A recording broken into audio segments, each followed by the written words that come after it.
सुल्तानपुर गांव में एक हरिया नाम का व्यक्ति रहता था, जिसकी सबसे बड़ी पहचान उसकी आलसी आदतें थीं। गांव के लोग उसे कामचोर भी कहते थे। हरिया इतना आलसी था कि जहां मौका मिलता वहीं पर सो जाता था। खेतों के किनारे, पेड़ों की छांव में या घर की चौखट पर उसे बस आराम की जगह चाहिए थी। उसकी पत्नी निर्मला हमेशा उसके इस आलस से परेशान रहती थी। वह दिन रात मेहनत करती, घर का काम संभालती और हरिया की मदद करने की उम्मीद में रहती। लेकिन हरिया को तो बस एक ही चिंता रहती, कब सोने का मौका मिले और वो आराम कर सके। हरिया की आलस और निर्मला की मेहनत के चलते घर की आर्थिक स्थिति बिगड़ती जा रही थी, जिसे देख गांव के कुछ लोग उनकी मदद करते हुए हरिया को काम देने की सोची। हरिया बेटा जरा बाहर तो आवो। अरे क्या हुआ काका, चैन से आराम भी नहीं करने देते हो। बड़ी आलस लग रही है काका, आप ही इधर आ जाते तो अच्छा होता। गांव वालों को हरिया की आलस का पता था, इसलिए वे हरिया के पास जाकर कहने लगे, बेटा हरिया इतनी आलस शरीर के लिए अच्छा नहीं होता है। तुम्हारे आलस की वजह से निर्मला बेटी को कितनी परेशानी होती है। इसीलिए हमने सोचा है कि आज से तुम मेरे बास के बगीचे में काम करोगे। बाकी मजदूरों को मैं दिन का 300 रुपए देता हूँ, पर आर्थिक स्थिति ठीक नहीं होने के कारण मैं तुम्हें 500 रुपए दिन का दूंगा। वो सब तो ठीक है काका, लेकिन आज मौसम बड़ा गर्म है। इतनी गर्मी में मैं भला काम कैसे कर पाऊंगा? और मुझे अभी बहुत नींद आ रही है, कल आऊंगा। हरिया कल आने को कह तो देता है, पर वह कल कभी नहीं आता। उसकी हालत इतनी खराब हो गई थी कि गांव के कोई भी व्यक्ति उसे काम पर नहीं बुलाना चाहता था। इससे घर की आर्थिक स्थिति दिन ब दिन बदतर होती जा रही थी। एक दिन निर्मला ने सोचा, ऐसे नहीं चलेगा, मुझे कुछ करना पड़ेगा। उसने हरिया से कहा, देखो जी, अब बहुत हो चुका। आपकी आलस और कामचोरी से हमारा घर बर्बाद होता जा रहा है। अगर आप यूं ही सोते रहे तो हमें भूखे मरने की नौबत आ जाएगी। कुछ तो काम करो, नहीं तो हमारा गांव में रहना मुश्किल हो जाएगा। हरिया ने जवाब दिया, अरे निर्मला, तुम क्यों चिंता करती हो? भगवान सब देखता है। ऊपर वाले ने पेट दिया है तो खाना भी देगा। तुम बेवजह मेरा दिमाग खा रही हो।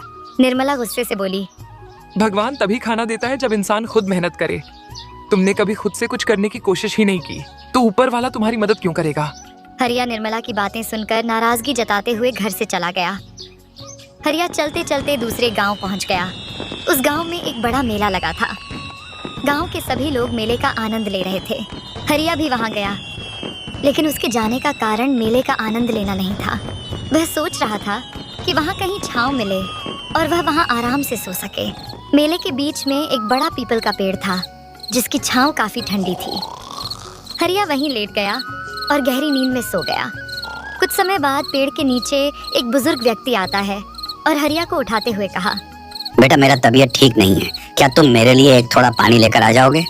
हरिया ने जवाब दिया, यार जिसे देखो वही मुझे काम कराने में तुला रहता है। अरे बाबा जी, एक तो मैं अपने गांव से दूर इस गांव में आकर चैन की नींद सो रहा था, ताकि कोई मुझे काम करने को ना कह सके, और आप यहाँ भी मुझे काम बता रहे हैं। बाबा जी, मैं पानी नहीं लाने वाला, आप खुद जाकर ले आइए, मुझे सोने दीजिए।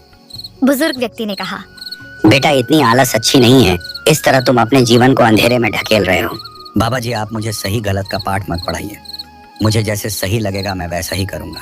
बुजुर्ग व्यक्ति ने मुस्कुराते हुए कहा, बेटा तुम तो नाराज हो गए, लगता है काफी देर से तुमने कुछ नहीं खाया है। लो, मेरे पास एक सेब है, तुम इसे खा लो।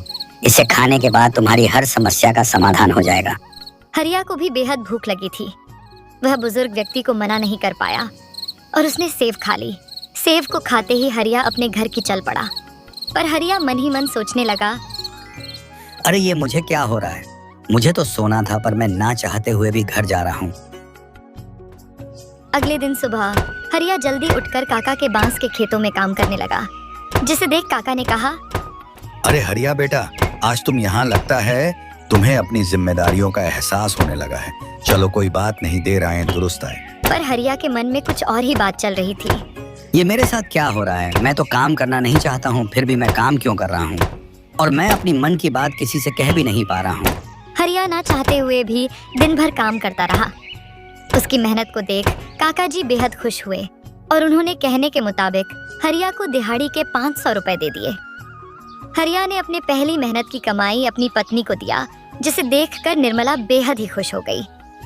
इस तरह ना चाहते हुए भी हरिया हर रोज काम पर जाने लगा और मेहनत करने लगा। धीरे धीरे हरिया का आलस छूट गया।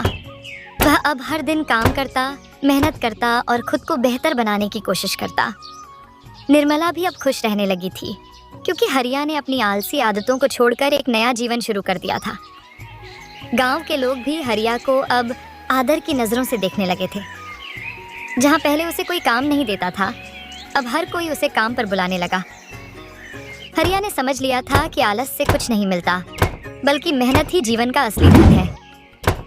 इस तरह हरिया ने अपने आलस को त्याग कर एक नई शुरुआत की और उसका जीवन खुशहाल हो गया।